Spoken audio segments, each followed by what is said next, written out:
పేరు బుచ్చిబాబు. ఎత్తు 5 అడుగుల 11 అంగుళాలు. చేసే పని ఉద్యోగం. అబ్బాయి చామన్ ఛాయ. పేరు కళ్యాణి. ఎత్తు 5 అడుగుల 4 అంగుళాలు. తెలుపు రంగు. చదువు బీటెక్. ఈ లైన్లు అక్కడ విన్నట్టున్నాయి కదా. యావరేజ్ గా ప్రతి మ్యారేజ్ బ్యూరోలో ఉండే సర్వసాధారణమైన డిస్క్రిప్షన్ ఇదే.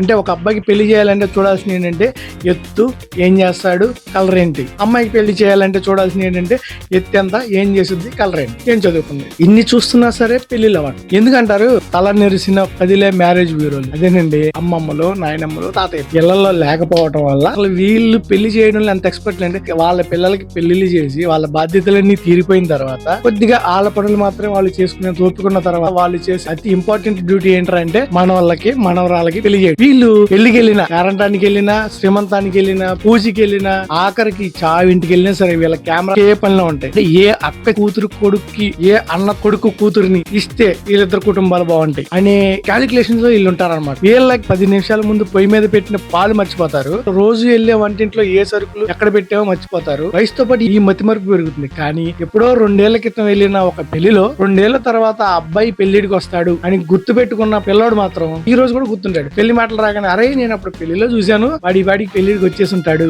ఆడు మనకు వరుస అవుతాడు అని అప్పటికప్పుడు తీసుకొస్తారన్నమాట. అంత మెమరీ పవర్ ఉంటుంది. వీళ్ళు కేవలం పెళ్లిళ్ళు కుదర్చడంలో కాదండి, పెళ్లికి ఒప్పించడంలో కూడా ఎక్స్పర్ట్లు అనమాట. వాళ్ళ దగ్గర కరడగట్టిన ఉపాయాలన్నీ వాళ్ళు బొడ్డులో కట్టుకునే సంచిలో పెట్టుకుని తిరుగుతూ ఉంటారు. పెళ్లి చేయడంలో వీళ్ళు ఎంచుకునే మార్గాలు అన్ని ఎన్నిసార్లు అయినా సావంచుల దాకా వెళ్ళి వచ్చేయడానికి రెడీగా ఉంటారు. అక్కడికి వెళ్ళి బెదిరిస్తూ ఉంటారు. అమ్మ నేను పోనా నువ్వు చేసుకుంటావా, నేను పోనా నువ్వు చేసుకుంటావా అని. మ్యారేజ్ బ్రోకర్ తేడాగా ఉన్నా సరే చివర అంటే తోక ముడి పెట్టేసి పక్కకు పంపించేస్తే నా పని అయిపోతే నా కమిషన్ వస్తే చాలు అని ఆడనుకుంటారు. వాళ్ళు పెళ్లి అంటే ఒక అబ్బాయికి అమ్మాయికి ముడి పెట్టడం కాదు. వీడు బాగా తేడాగా ఉన్నాడు. తేడాగా ఉన్న ఒకరికి సీదా చేయాలంటే ఏ అమ్మాయిని ఇచ్చి పెళ్లి చేస్తే వీడు సీదా అవుతాడు. ఒక అమ్మాయిని ఒక అబ్బాయికి పెళ్లి చేయాలంటే చూడాల్సిన ఏంటి, క్వాలిఫికేషన్ మ్యాచ్ అవుతుందా, కలర్ మ్యాచ్ అవుతుందా అని చూడరు. ఈ అబ్బాయి లైఫ్ స్టైల్ కి అమ్మాయి లైఫ్ స్టైల్ మ్యాచ్ అవుతుందా లేదని చూస్తారు. ఈ అమ్మాయి ఫ్యామిలీకి అబ్బాయి ఫ్యామిలీ ఉపయోగపడుతుందా లేదని చూస్తారు. అలాంటి కదిలే మ్యారేజ్ బ్యూరోలు ఇళ్లలో లేకపోవడం వల్ల అద్భుతమైన టాలెంట్ ని రకరకాల కారణాలు చెప్పి పంపించేయడం వల్ల వాళ్ళందరినీ తీసుకెళ్లి వృద్ధాశ్రమాల్లో పెట్టడం వల్ల మన పిల్లలకి పెళ్లిళ్ళకి అందరూ మ్యారేజ్ బ్యూరోలు బట్టి ఆలాడాల్సి వస్తుంది. కార్లకి బైక్లకి చెప్పినట్టు ఎంత మైలేజ్ ఇచ్చింది,